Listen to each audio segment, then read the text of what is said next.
So I really gotta stop saying this, but I'm back.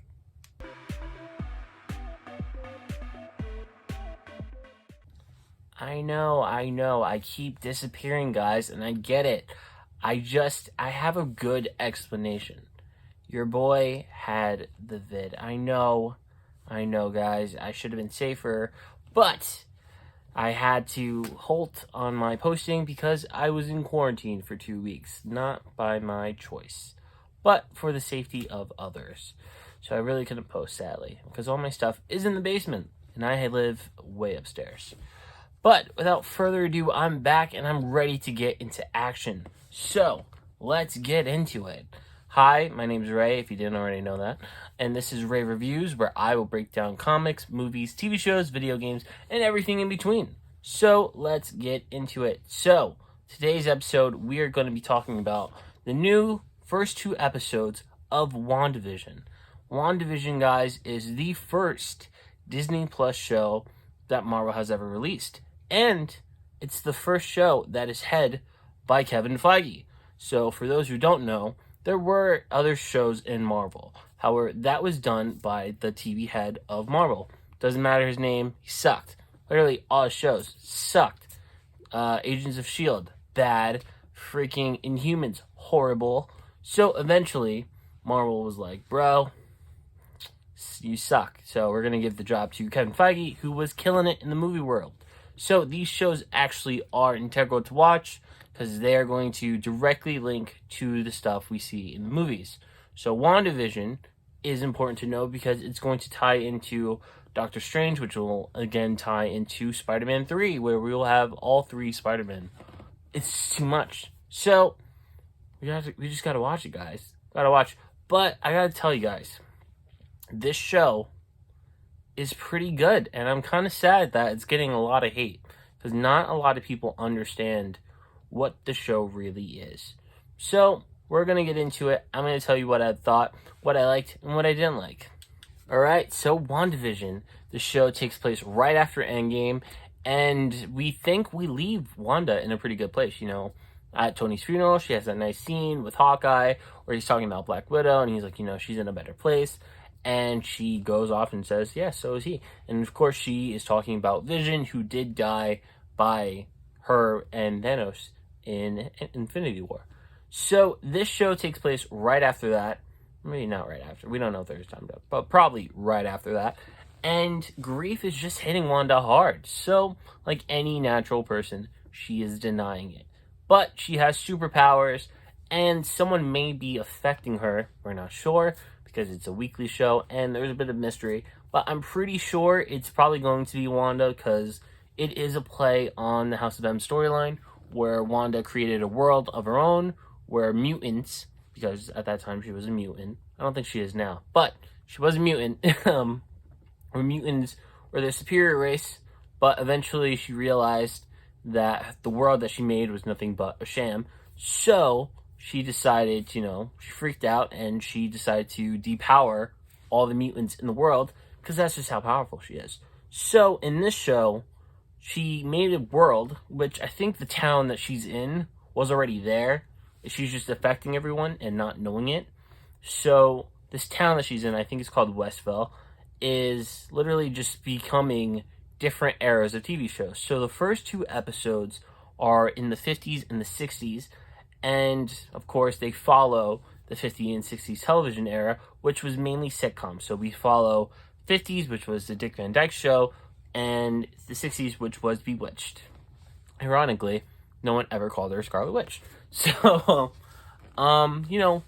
the episodes were layered like sitcoms,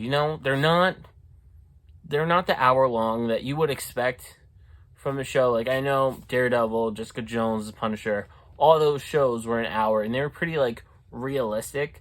This show is a slow burn. We're definitely going to see... We're definitely in Wanda's world. I feel like that's where a lot of people are getting confused. The whole show, we're seeing what Wanda's seeing. She's in this nice bubble of comfort, but there are certain scenes where you can see that bubble's not real. Like in episode 1... someone is, I'm not going to spoil, but someone is in peril of like dying. And you can definitely tell that these people can only say what they're supposed to say, like it's scripted. You know what I mean? So this person's dying, and his significant other is like, "Oh my god, stop it, stop it." And she just keeps repeating it, but the way that she's saying it changes. Like she starts saying it first, like a sitcom. She starts laughing. She's like, "Oh my god, stop!" But you can see after a while she's very serious, and she's pretty much begging Wanda to help. And like you see stuff in Wanda's world, she's like, "This isn't right." But of course, it's Wanda's world, so she can fix everything. And then in episode 2, we do see that Wanda sees something that's very triggering, and decides, nope, I don't want this in here, and actually rewinds time where it just doesn't exist anymore, and she's back in the sitcom world. So that's cool. I don't feel like everyone understands that this isn't going to be your traditional Marvel show. This is pretty much a whodunit, but it's really who's doing it. You know what I mean? We know that something's not right. Something is wrong. Wanda is clearly losing her mind. She's dealing with grief, and it's just getting at her. She lost her brother. She lost the man/robot. So, it's hitting her hard. But yeah, let's get into what I liked about the show. So on to what I liked about the show. I really like the entire premise, to be honest. I feel like Kevin Feige kind of realized that all the Marvel shows before were kind of the same tone and the same format, which is cool because it's like Jessica Jones, fire show, Punisher, fire show, and Daredevil, another fire show. So, of course, that method is safe, but you're not going to get anywhere different if you don't try something new. You know what I mean? I feel like that is what makes the show so cool, because no one would have thought this is how you would do the show like this. Like, we're reenacting freaking old sitcoms, and it works. You know what I mean? It's pretty cool. Like, the Bewitched scenes I was like, wow, that's actually kind of what would happen in Bewitched. And I gotta say, the acting in this show is so good. Like, Elizabeth Olsen is really pulling this show. Paul Bettany, he's pretty cool too. I mean, he was actually funny in episode 2. I can't stop saying season. Episode 2, he's supposed to be like not 100%, and I actually thought he was pretty funny in it. But yeah, the show, I feel like the concept and the acting and the special effects really all pull together, and it's a fascinating show. It is a slow burn though, and I feel like some of that could be avoided, but it is what it is. Now, onto the ugly side of the review. I feel like the thing that's really hurting the show is because it is Disney and it's on Disney Plus, it is a weekly show. So we're only getting one episode. Well, we started off the show with 2 episodes, but every episode after that is going to be released one episode at a time every Friday. And I feel like that's what's really hurting the show, because the first 2 episodes were slow-mo. You know what I mean? Nothing really happened. Like, the intrigue was there. Like, you kind of understood something was happening.